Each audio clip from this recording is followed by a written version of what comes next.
A very good morning, students. I'm your physics teacher, Mukund Manas Modanwal. I have completed my graduation in BTech from GL University, Mathura. Today, we are going to start a new session, a new journey for the physics. But before starting that, as the situation is not normal, so we are on the online mode. I'm doing my best to give you the best content.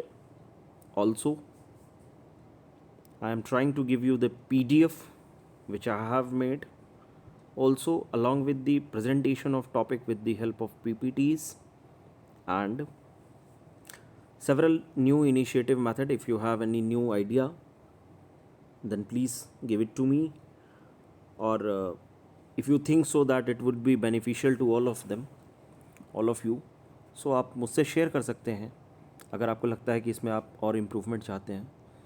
सो पढ़ाने की approach क्या रहेगी वो धीरे धीरे आपको समझ में आ जाएगी. First I would like to कि थीरी जितना आप अच्छे से समझ सकें, जितनी आपकी कॉन्सेप्ट्स बिल्डिंग हो सकें, जितनी अंडरस्टैंडिंग्स आप कर सकें. After that we will try to solve numericals also. And because you are in 11th class, so I hope you कि number of types of questions मैं सॉल्व कराऊंगा, बट प्रैक्टिस आपको खुद से करनी पड़ेगी. So at this note I am going to start. So जब हम अपना सिलेबस देखते हैं तो सिलेबस में पहला चैप्टर है the physical world, physics volume 1 NCERT. First chapter is physical world which talks about the different domain. In that we will discuss about what is physics, scope and excitement of physics which could be used in technologies, how it could be utilized in societies, and final point is fundamental forces in nature. Forces you have studied in class 9th, but what do you mean by the fundamental? And here of course nature means प्रकृति, जो हमारे आसपास चारों तरफ है प्रकृति, उसमें कुछ कौन से ऐसे फोर्सेस हैं जो आज भी हैं, कल भी थे और हमेशा रहेंगे. तो कुछ ऐसे फोर्सेस जिनके बारे में हम जान चुके हैं, तो हमें उनके बारे में स्टडी करना. This is complete talk about chapter 1. So I think कि आप इसको धीरे धीरे समझ पाएंगे कि हमें करना क्या है, अप्रोच क्या है हमारी. Moving to the next slide.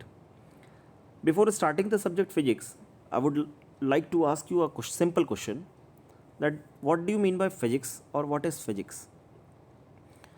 You can give the comment in the comment box or you can message me on my WhatsApp group, या फिर आप अपनी कॉपी में लिख के जब आपसे मेरी मुलाकात होगी क्लास में, उम्मीद करता हूँ जल्दी ही होगी, तब आप मुझे दिखा सकते हैं.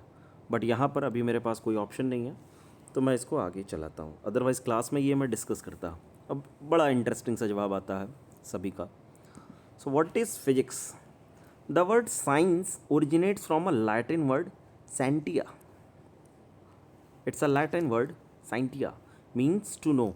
If you want to know something, if you are eager to know something, if you have that curiosity in yourself, so it is refer as scientia.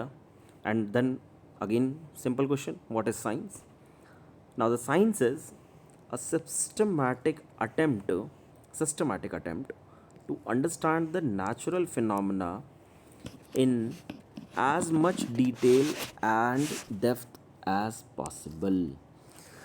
जहाँ पर भी जितने की भी रिक्वायरमेंट है, जितना आप उसमें डीप जा सकते हैं ताकि आप उसके परत दर परत चीज़ें खोल पाएँ, वहाँ तक अगर आप जाते हैं और उसका सिस्टमैटिक अटेम्प्ट में स्टडी करते हैं, ना कि उसको रैंडमली ऑर्डर में. Suppose this is the bucket और पानी यहाँ तक भरा हुआ है, ठीक है, पानी भरा हुआ है यहाँ तक आपका. अभी आपको मालूम है कि पानी ये भरा हुआ है. अगर ये यहीं पर ही छोटा सा होल कर दिया जाए तो पानी गिरने लगेगा. पानी गिरने लगेगा तो ये नॉर्मल सी बात है, सबको मालूम है कि एक टाइम ऐसा आएगा कि जब बकेट से आपका पूरा पानी फ्लैश आउट हो जाएगा, आपको दिखाई नहीं पड़ेगा. लेकिन अगर यहीं पर ही मैं रेट का कॉन्सेप्ट लगा दूं, that the time eight which the bucket will be empty or the rate at which the water is flowing out.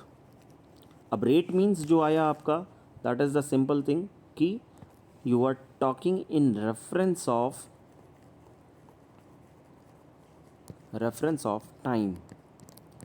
जहाँ पर भी आपने टाइम को ले आए तो वहीं पर ही ये क्लासिकल एग्जाम्पल बन जाएगा आपका, दैट आपने वेलोसिटी की बात करनी शुरू कर दी, इसमें आपने साइज़ ऑफ होल की बात करनी शुरू कर दी, दैट मीन्स आपने लगा दी बर्नौली प्रिंसिपल। अब बर्नौलीज प्रिंसिपल आपको क्या है ये मैं फिजिक्स में समझाऊंगा, पर अभी आपको जैसा एक छोटा सा एग्जांपल मैं दे दूं। बर्नौली प्रिंसिपल आपका ये कहेगा कि सर आपका जो ये एरिया ऑफ क्रॉस सेक्शन है, इसका एरिया क्या है, इसका फ्लो रेट क्या है, वाटर की वेलोसिटी क्या है। तो इन सारी चीज़ों पर आपने स्टडी की, और कैसी स्टडी की है, सिस्टमैटिक की, कि पहले अगर हम size of hole, if we are increasing that much, if we are reducing the size of hole, then what would be the impact on that. So इसी तरीके की हमें स्टडी कहाँ करना है, to understand the natural phenomena, that why sun sets in the west, why earth is moving, why sun rises this much, why the sky is blue, how the internet is going on. Have you think about it कि internet आपका कैसे चल रहा है? तो आप में से कुछ लोग जवाब देंगे, sir because of the optical fibre we are able to use these. But optical fiber में भी तो कुछ है, the phenomena of physics. That phenomena of physics we are going to study in class 12th in our chapter wave optics and ray optics. The condition of TRI, which you have studied in class 10th also. Total internal refraction, sorry, TIR, not TRI. Okay, that is the fundamental thing which you have to go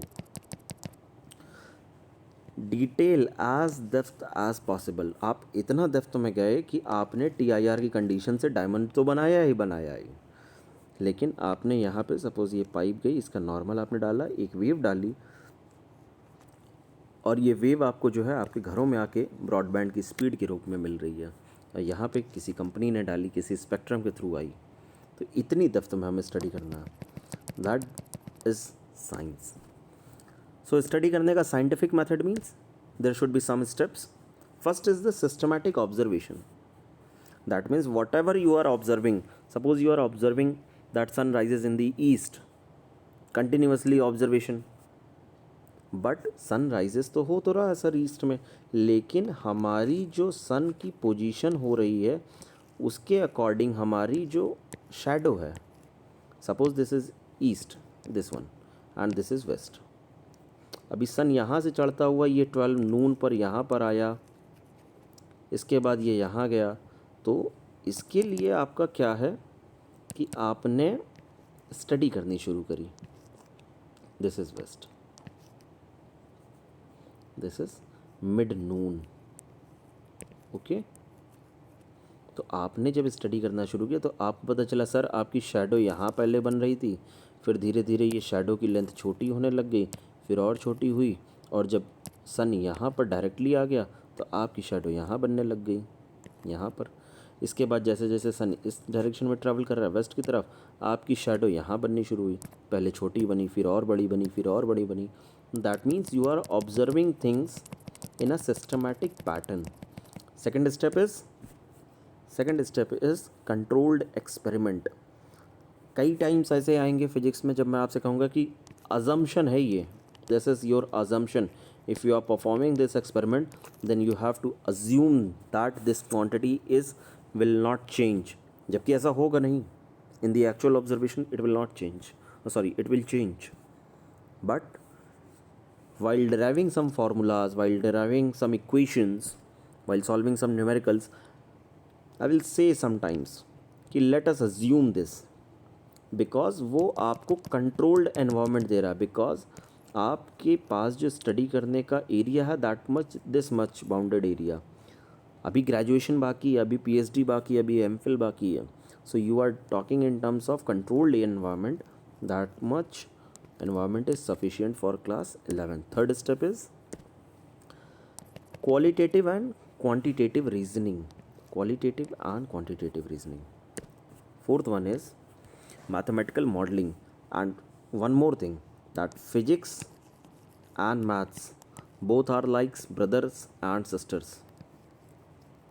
Physics and maths give you the hands and legs of physics only gives you concept, but if you do mathematical modeling with the physics, तो आपने जो equations बनाई, जो चीज़ें समझानी है आपको, simple सा एग्जांपल देता हूँ, velocity is 2 meter per second. If nothing is written that means positive is assumed, and if velocity is -2 meter per second. अभी मैथ्स की नज़र से आप देखेंगे तो कहेंगे सर ये -2 है, नेचुरल नंबर है, या होल नंबर आप बोलेंगे, ठीक है.